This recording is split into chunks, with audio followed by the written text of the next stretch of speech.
Gina Lollobrigida n'est plus.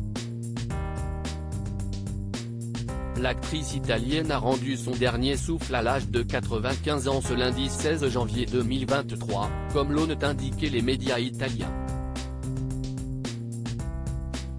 Si les circonstances de son décès n'ont pas été communiquées, cela ne fait aucun doute, Gina Lollobrigida était l'une des plus grandes stars du grand écran dans les années 1950-1960. C'est grâce à sa participation à un roman photo de l'époque, sous le pseudonyme de Diana Loris, qu'elle se fait connaître en parallèle de ses études aux Beaux-Arts et de ses participations à des concours de beauté. Elle termine d'ailleurs au concours de Miss Italie en 1947. Après plusieurs années à cumuler les petits rôles, elle finit par crever l'écran. Elle apparaît dans Fanfan la Tulipe, de Christian Jacques, Les Belles de Nuit de René Clair aux côtés de Gérard Philippe, dans La Belle Romaine de Luigi Zampa. Elle était aussi la sublime Esmeralda dans Notre-Dame de Paris de Jean Delannoy. Elle a également donné la réplique à Jean-Paul Belmondo dans La Mer à boire et à Sean Connery dans La Femme de paille.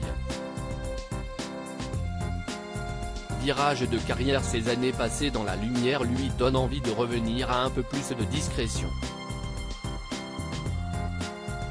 Elle change donc de cap et s'intéresse de près à la photographie.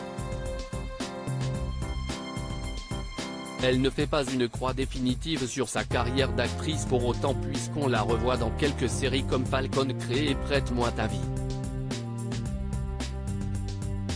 Elle est présidente du jury du Festival international du film de Berlin. Son rayonnement à l'international lui vaut d'être nommé chevalier de la Légion d'honneur en 1992 et de recevoir sa décoration par le président de l'époque François Mitterrand en personne. L'une de ses dernières apparitions sur grand écran est faite dans le film XXL d'Ariel Zetoun, film dont elle partage l'affiche avec Gérard Depardieu.